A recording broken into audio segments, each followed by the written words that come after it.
इन दोनों उल्लू को घर के बाहर एक बड़ा सा अंडा मिलता है।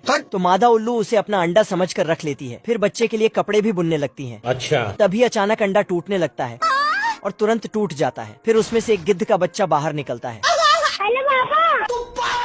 उल्लू उस पे एक थप्पड़ लगाने ही वाला था। तभी मादा उल्लू आके इसको समझाती है कि अगर हम इसको पालेंगे तो ये हमारे लिए भर भर कर खाना लाएगा। समझाते समझाते चाय पीने निकल जाती है।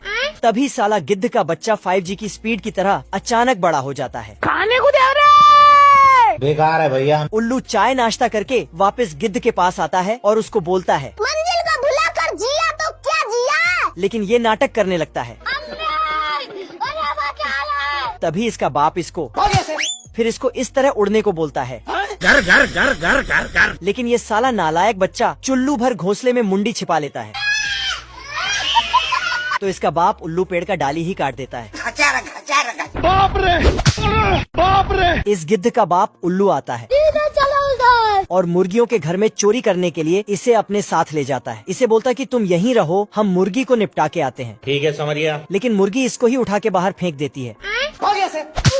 बाप रे। सबका बदला लेकर तरफ। फिर एक हथौड़ा देके बोलता, जैसे ही मुर्गी बाहर आएगा इससे मुर्गी को मारना। रस्सी जल गई पर बल नहीं गया। तभी मुर्गी को लेके बाहर निकलता है। अरे कोई बचा लो रे। लेकिन ये साला अपने ही बाप को धो डालता है।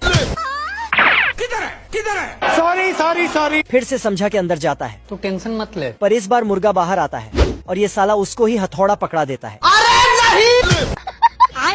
क्या बोलूं मैं इस पे? फिर उल्लू ने एक बॉम्ब लिया और मुर्गी के घर में डालकर फरार हो गया। लेकिन मुर्गी बॉम्ब को बाहर फेंक देती है। पर ये साला इसको अपने बाप का सामान समझकर वापस उल्लू को देने चला जाता है। उल्लू बॉम्ब से बचकर एक डिब्बे में छिपता है। लेकिन ये वहाँ भी पहुँच जाता है। गिद्ध बॉम्ब को ले जाकर अपने माँ को दे देती है। तो उल्लू ये दो चूहे इस बीमार बिल्ले को खूब परेशान करता है। आज मैं मर गया भैया। एक रात की बात है, ये बिल्ला चूहों को पकड़ने दौड़ता है। लेकिन खिड़की के ठंडी ठंडी हवा से बिल्ले का हालत खराब होकर बुखार आ जाता है। ये देखो मेरी हालत कमजोर हो गई। तो बिल्ला 2-4 दवा खाकर फिर से चूहों को पकड़ने दौड़ता है। लेकिन साला चूहा खिड़की खोल देता है। बाप रे। देखते ही देखते बिल्ले को तेज बुखार आ जाता है। इसकी गारंटी मैं नहीं दे सकता। चूहे लोग बोलता है कि अगर इसका इलाज अब भी नहीं किया तो ये दुनिया से टपक जाएगा। लेकिन इतनी रात को दूर दूर तक कोई डॉक्टर नहीं था। तो बिल्ला चूहों का पैर पकड़कर बोलता है कि तुम ही मेरा किसी तरह इलाज कर दो। अच्छा। लेकिन ये सब इन चूहों का एक चाल था। झूठ मूठ का इलाज का नाटक करता है और बिल्ले के पीछे 2 पंख लगा देता है। फिर साला बिल्ले के नकली कब्र में फूल चढ़ाता है। ये कैसे हो गया? तो बिल्ले को लगता है कि मैं तो दुनिया से टपक गया। खत्म हो गया भैया मैटर। बिल्ला चूहों के सामने आके खड़ा हो जाता है। ये देख असली असली। लेकिन